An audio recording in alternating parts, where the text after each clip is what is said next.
Podľa rozhodnutia Európskej únie plyn končí v roku 2027. Ešte si môžeme urobiť nejaké zásoby, myslím, v novembri v roku 2027 a podľa rozhodnutia Európskej komisie plyn ruský končí. My sme podali žalobu proti tomu. Či príslušný súd rozhodne do roku 2027, ja neviem, ale náš oficiálny postoj je, poďme diverzifikovať možnosti dodávok všetkých palív, ale nechajme otvorenú aj možnosť, pokiaľ ide o ruskú ropu a ruský plyn. Čo na tom je?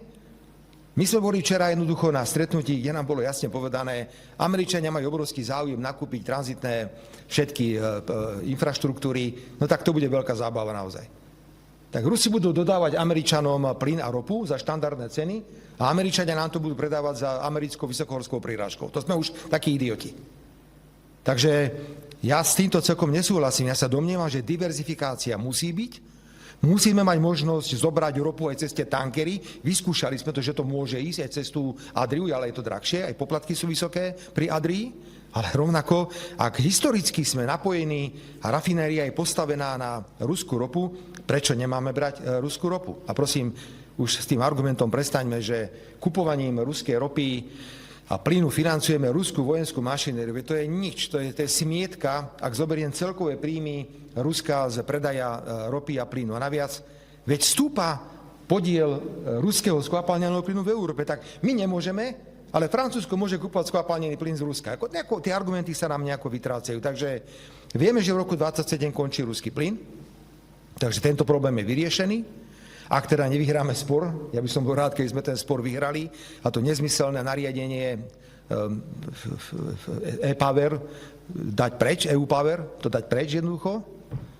A pokiaľ ide o ropu, čakám, že príde opäť podobné rozhodnutie typu Repower EU, že poďme to zase celé zrušiť. Zatiaľ máme výnimku na odoberanie ruskej ropy. A preto my sa musíme pripraviť na kvalitatívne novú situáciu. Ja neviem si celkom predstaviť, či sme schopní dovtedy ukončiť vojnu na Ukrajine. Podľa mňa to bude veľmi komplikované, vzhľadom na postoje, ktoré vidíme z jednej aj z druhej strany. Stretnutia, ktoré absolvujem s prezidentom Zelenským alebo s prezidentom Putinom, sú cenné v tom, že dostávame vzácne informácie. Už budú o chvíľku volať. Čo povedal Putin? Čo povedal Putin? A ja na to poviem, že tam choďte a sa s ním porozprávajte. My sme mali štát.